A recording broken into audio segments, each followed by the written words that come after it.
kayu-kayu banyak Nah, sekali. sebenarnya kalau tidak ada kayu nggak seperti ini. Oke. Oh, jadi kayu ini menghambat aliran air hingga airnya ini ke pemukiman. Terdapat korelasi kuat bahwa bencana banjir besar di Sumatera bukan hanya fenomena alam biasa, melainkan terarah pada alih fungsi lahan yang masif di hulu sungai daerah aliran sungai yang bertemu dengan curah hujan yang tinggi.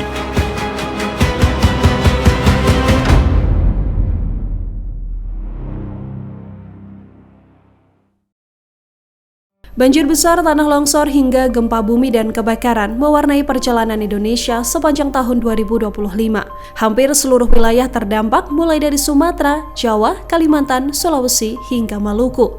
Berikut ini deretan bencana besar yang terjadi di tanah air sepanjang tahun. Yang pertama, banjir dan tanah longsor di Pekalongan pada Januari 2025.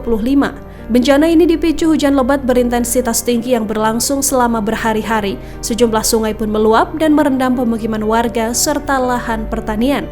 Tanah longsor terjadi di wilayah perbukitan hingga menutup akses jalan desa. Ribuan warga juga terdampak dan sebagian besar harus mengungsi. Aktivitas ekonomi dan pendidikan lumpuh sementara. Pemerintah daerah kala itu menetapkan status tanggap darurat. Proses evakuasi dan distribusi bantuan dilakukan secara bertahap. Bencana kedua, banjir di Demak pada Februari 2025. Banjir ini disebabkan jebolnya tanggul sungai dan rob akibat pasangnya air laut. Genangan banjir berlangsung lama di kawasan pemukiman dan persawahan. Jalur pantura juga sempat terganggu akibat tingginya air. Warga pun kesulitan air bersih hingga sanitasi. Sebagian daerah terisolasi akibat akses yang terputus. Pemerintah kemudian fokus pada perbaikan tanggul dan pompanisasi. Bantuan logistik disalurkan kepada warga yang terdampak.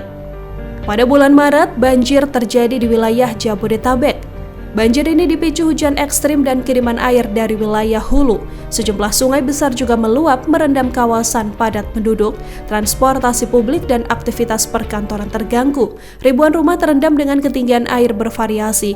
Pengungsian massal terjadi di beberapa titik. Pemerintah pusat dan daerah juga berkoordinasi dalam penanganan banjir ini. Ketinggian banjir diperkirakan mencapai 50 cm hingga 1 meter. Evaluasi sistem drainase dan pengendalian banjir kembali disorot dalam banjir ini.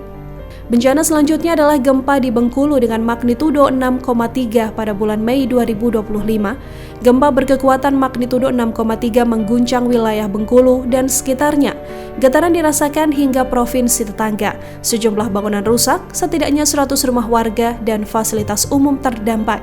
Warga juga sempat panik dan mengungsi ke ruang terbuka. Gempa ini tidak berpotensi tsunami, namun berkali-kali adanya gempa susulan yang terjadi. Tim SAR kemudian melakukan pendataan hingga penanganan korban. Pemerintah mengupayakan percepatan rehabilitasi hingga rekonstruksi. Pada bulan Juli 2025 diwarnai kebakaran hutan dan juga lahan. Kebakaran ini terjadi di puncak musim kemarau di sejumlah wilayah. Titik api terdeteksi di wilayah Sumatera Utara, Sumatera Barat, hingga Riau. Hal ini dipicu kondisi cuaca kering hingga aktivitas pembakaran lahan. Asap pekat juga mengganggu kualitas udara hingga kesehatan warga. Beberapa penerbangan juga terganggu akibat jarak pandang yang terbatas. 150 hektar lahan terbakar di kawasan Tele hingga 30 hektar di kawasan Tongking. Sebagian besar kebakaran dipicu warga yang memakai metode pembakaran untuk membuka lahan pertanian mereka. Tragedi ke-6, longsor yang terjadi di Banjarnegara pada bulan November. Longsor ini setidaknya berdampak pada 934 jiwa hingga ratusan rumah rusak. Longsor pertama terjadi pada 15 November 2025 di Desa Pandanarum. 3 orang meninggal dunia dan 25 lainnya dinyatakan hilang. Bencana yang juga terjadi pada bulan November adalah erupsi Semeru. Erupsi Semeru terjadi pada 19 November 2025. Letusan menyebabkan kerusakan yang cukup parah. Erupsi ini memaksa 1.131 warga di Kecamatan Pronojiwo dan Candipuro harus mengungsi. Lereng curam runtuh dan menimbun rumah warga. Tragedi terakhir adalah banjir dan longsor di wilayah Sumatera. Bencana ini menjadi bencana terburuk sepanjang tahun 2025. Tragedi ini diawali dengan hujan ekstrim yang memicu banjir bandang dan longsor di Aceh, Sumatera Utara, dan Sumatera Barat. Hingga 14 Desember, korban tewas mencapai lebih dari 1.000 orang. Tak hanya air dan tanah, bencana ini juga membawa gelondongan kayu. Upaya pemulihan pasca bencana terus dilakukan. Pemerintah tidak menetapkan status darurat bencana nasional, namun Gubernur Aceh menetapkan status darurat bencana daerah. Dari banjir, longsor, gempa hingga erupsi gunung api, duka dan kehilangan menjadi catatan pahit yang tak terpisahkan. Namun di tengah bencana, solidaritas dan gotong royong terus hidup, menjadi pengingat bahwa harapan selalu tumbuh dari kepedulian bersama. Download Tribun X sekarang, menghadirkan lokal menjadi Indonesia.